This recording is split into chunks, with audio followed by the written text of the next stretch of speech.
What's your name and date of birth? My name is Cliff Harris. Cliff what? Harris. Harris, the football player? Yeah. You know, they got You know who you guys are? Cliff Harris. Yeah, and Darren Thomas. Wonder what his license is suspended for. This is gonna look good. This can make the news. Yeah, well.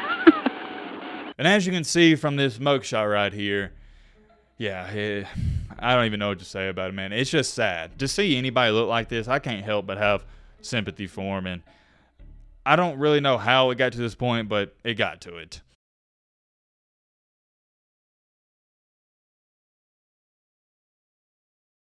This is Cliff Harris. As a sophomore defensive back for Oregon in the 2010 season, he had 6 interceptions and 4 punt return touchdowns. He was a big key and vital piece of that Oregon team that made a run at the national championship that year. And similar to a couple other Oregon players on that team, he was electric. And like I stated, he was the unsung hero of that team, and he was shocking a lot of people at just how fast he was progressing on the field. Let me put it into a better perspective for you though, so you understand just how fast his rise to the top was. At the beginning of the season in 2010, not too many people outside the state of Oregon knew his name. Well, fast forward in time to the end of the season in 2010, you had people talking about he's easily going to be a first or second round pick in the NFL draft. He was on top of the world. All he had to do, and I'm talking about all he had to do, is come back for one more year after that 2010 season, stay out of trouble, play football, and he was going to be set for the rest of his life. But, and I have a really big but, you better believe this, the staying out of trouble part, as we all know, that is the hardest part for some of these players and young men. In the summer following that ridiculously great season that he had in 2010, this is where the problems they started to arise. Remember to start with this video when I showed you this picture and said this is Cliff Harris? Well, guess what? This is also Cliff Harris. Yeah, that's right. And if this image scares you, trust me, it scares me just as much. There's no sugarcoating this, and I don't mean this in a disrespectful way, but he looks like a demon. He looks possessed. He couldn't stay out of trouble for whatever reason, and that's what led to this picture right here. Mr. Cliff Harris's story is one of the more head-scratching fall-offs I've ever covered and done research on. Most of you have probably picked up on this by now. Your boy Matt isn't the most sympathetic person to ever walk on this planet, but this story, it saddens me. For a young man who has all the potential, I'm talking about all the potential in the world to go from this to this, yeah, it's sad, to say the least. And what made the story even more fascinating to me is how fast all this transpired. Just as fast as he rose to the top, you could argue and say that he fell off even faster. But here's what has everybody confused. Nobody, even till this day in 2024, knows what went wrong exactly. Was he mentally not stable? Was he hanging out with the wrong crowd, the wrong friend group? Or, this rumor's also been floating around, did he have CTE? There's a lot of questions people have been asking about this guy even till this day. But however, it all circles back to the one, and I mean the one big question we're going to try to get to the bottom of in today's video. What really happened to Cliff Harris? Ladies and gentlemen, boys and girls, hope all of you are having a great and fantastic day. If not, hope this video can make it a little bit better. And man, oh man, it feels like we haven't done a story video in forever, so I'm glad to get back on track here doing the story videos. And major shout out to, hold on.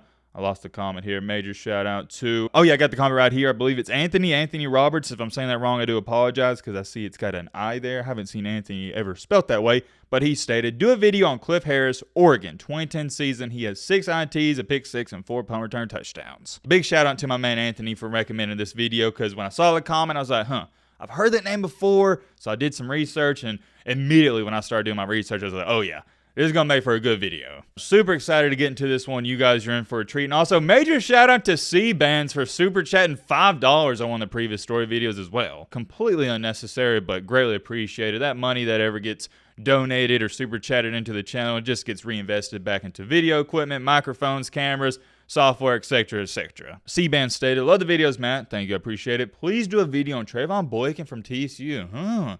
Is this a little teaser into the next story video? Let me know in the comment section. Do y'all want to see that one? And if y'all do want to see it, it's relatively simple. We'll do it. I've jibber-jabbered enough, though. Leave some comments down below on players you think are worthy of a story video, and who knows, we might make that video. And also, if you are enjoying these story videos and you like football content, sports content in general, consider subscribing to the channel. It helps us out tremendously, and it doesn't hurt you whatsoever. But all right, man, blah, blah, blah. Shut the crap up. Now, without further ado, let's get into it.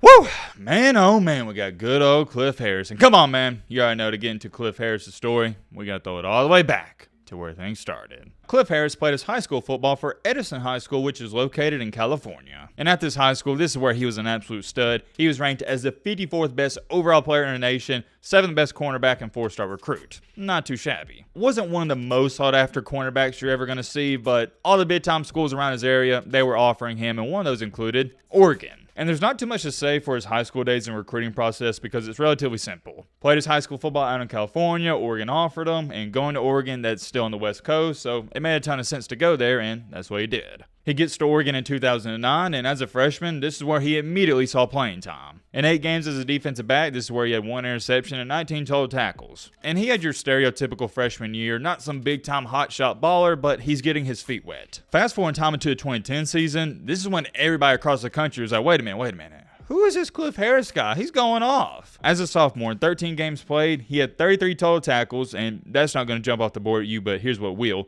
He had 6 interceptions and 4 punt return touchdowns. He signified what Oregon was around that time frame. Electric. And when it was all said and done for that 2010 season, he was named as an All-American and he was first team All-Pac-10. And I know it seems like we're just zooming through his college football career, but it's simple up until this point. He was a really good player for a really good team who came onto the scene essentially out of nowhere. But trust me, after this 2010 season, we got a lot to talk about and things aren't so simple. Things aren't too simple. Is that even a saying? I don't know. We're just going to roll with it. So by this point in time, 2010's over with. He's regarded as one of the best defensive backs in the nation. If he comes back next year, his junior year in 2011, just has a decent season, doesn't even have to play great, has a decent season, he's going to be a first, second, or at worst case scenario, 3rd round draft pick. He was going to be one of the best players on one of the best teams in all of college football. It was a recipe for success. Like I told you in the intro, all he had to do was stay out of trouble. In June of 2011, so the offseason after that great 2010 season, this is where he got pulled over by the police. Why did he get pulled over, you may ask? Well, it was because he was going 118 miles per hour. But then when he gets pulled over, this is where things they get worse because, well, I'll let you see it for yourself. Well, you know we're being recorded. All right, what's the reason for the speed this morning? You got capped at 117, 118 miles an hour. Trying to get home. Get home where? To Eugene. Eugene? Yes, sir. Okay, you have a driver's license on you? Yes, sir. Okay, where's it at? Is there any weapons in the car? No, sir. Okay. You guys going to school in Eugene? Yes, sir. Who's got the marijuana in the car? Just smoked it all. Just smoked it all. Yeah. I don't know if I believe that. So if you couldn't hear that interaction there, the police officer probably smelled some Mary Jane and he said, hey, who's got the marijuana in the car? And this is where Cliff Harris said, oh, well, we smoked it all. And that's where the police officer then stated, I don't believe that. What I'm about to show you next is the police officer asked him, hey, what's your name and date of birth? Because Cliff Harris at the time didn't have his ID on him. And this is where he proceeds to say, Cliff Harris, and the officer, he's taken back by it. He's like, wait a minute. Cliff Harris, the football player? What's your name and date of birth? My name is Cliff Harris. Cliff what? Harris. Harris, the football player? Yeah. Why are you going so fast, man? Well, I'm trying to get to Eugene, you know. Okay, what's your date of birth? How do you think Kelly would like it if I called him? Huh? Everybody not smoking. Okay. How do you think he would like it if I called and told him that you guys are doing 118 miles an hour down the freeway? The star football players on the team. Wouldn't appreciate it? Yes, sir. Okay, how about everybody else on the road that you're trying to share the road with here when you're doing 118 miles an hour? What you're about to see next, or not even see, you're just going to hear the officers talking because they're back at the patrol car. They're laughing about it like, man, do you know who that is? We just pulled over. And they're like, oh, yeah, this is about to make the news. You know, they got You know who you guys are? Cliff Harris. Yeah, and Darren Thomas. Freaking dumbasses. So which one of them's been smoking dope? I don't know. I had him at 117, 118 on my radar. Wonder what his license is suspended for. This is gonna look good. This is gonna make the news. Yeah, well. So that whole incident, it went somewhat viral at the time because Cliff Harris, I mean, star football player going 118, apparently and allegedly smoking some Mary Jane, and yeah, it's not a good look. So Oregon and Chip Kelly, they wound up suspending him indefinitely, and here's what Chip Kelly had to say about everything going on. Quote unquote, Cliff's future clearly is in Cliff's hands. Earning an opportunity to represent the University of Oregon and this football program certainly rests far beyond a player's ability on the field of play. Our behavior out of the spotlight often is more important and will be held to a higher standard. Until Cliff is able to conform to the same standards all of us must comply with, his status will remain unchanged. Now, for those of you who don't know what suspended indefinitely means, there's no timetable. He could bring him back, Chip Kelly, I'm saying could bring him back in one day or never. It's just whenever Chip Kelly or Oregon feels like Cliff Harris has learned his lesson or he's ready to be back on the field. And remember, this 2011 season is supposed to be Cliff's last season at Oregon because he's supposed to go to the NFL draft. But now he's been suspended from the team, and you got NFL GMs and executives going, well, dang, do I even want to take a chance on this guy? Does he have character concerns? And you would think for Cliff Harris, this would be a big-time wake-up call. He'd go, okay, I got lucky. I'm not kicked out of the team in the first place. I need to get my act together. But he didn't do any of that. He did appear in 6 games for Oregon in 2011, but he got suspended again in December of that season. Oregon officially dismissed him from the university and team on December 5th in 2011 for multiple different reasons. For example, on October 24th, he was caught driving with a suspended license, and he didn't have the proper insurance and didn't have a seatbelt. I know that doesn't seem like a big-time deal, but it was all the minor things adding up because almost exactly a month later, he was cited for having possession of Mary Jane on November 25th. And here's what's confusing about this story to me, and it's head-scratching.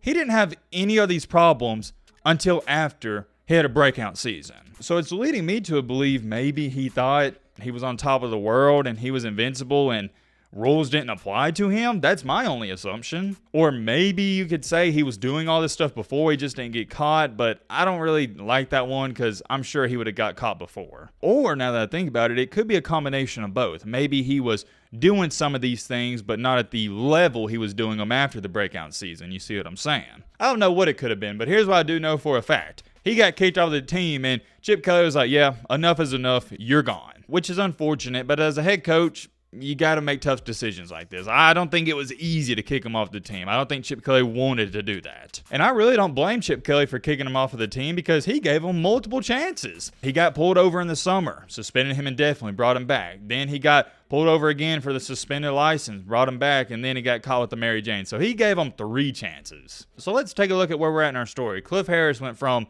within a year, a lock, first, second round pick, to now a guy where teams are like, well, dang, can he even stay out of trouble? He gets kicked off of Oregon, and after that, he doesn't go to a different college, none of that. He just straight up enters the NFL draft. And let me ask you a question. Do you really think any team even had him on their board to the slightest of bit to even consider drafting him? Heck to the no. Of course, he winds up going undrafted, but he did get signed to the Philadelphia Eagles as an undrafted free agent in 2012 of April. However, that was short-lived because in August, only a couple months after in 2012, he got released. A few months after that, he did sign to the New York Jets, but he got waived on April 30th of 2013 after him and a teammate were arrested and charged with possession of Mary Jane. Then, in May of 2013, he was arrested outside of Buffalo Wild Wings for domestic harassment. Apparently, him and his girlfriend were arguing really loud and the cops got called, so it's one of those messy situations. And here's where it's hard to feel bad for the guy. In 2013, he got pulled over for speeding. No big deal though, right? And oh yeah, by the way, he was driving without a license to put the cherry on top of things. Well, he tells the cop who pulls him over, right, that he was running late for a court appearance. So that's why he was speeding. And the cop, giving him the benefit of the doubt, calls the courtroom and tells him, hey, he's going to be late to his court date or whatnot. He needs some extra time. And guess what? Cliff Harris, with the cop giving him the benefit of the doubt, even calling the court saying, hey, he needs extra time to get there, he still didn't show up. And when Cliff Harris didn't show up, the judge issued a warrant for his arrest, and yeah, he got arrested. And as you can see with Cliff Harris in this story video, it wasn't ever big things with him up until this point. We're about to get into some big things. It was minor things. Here's where things get weird, and I mean weird in our story. I've never seen a football player athlete do something like this before. Fast forward time into our story a little bit. In 2015, this is when Cliff Harris was placed on probation for 3 years and sentenced to a year in jail in connection with setting a grass fire in Fresno, California. Yes, that's right. You heard me correctly.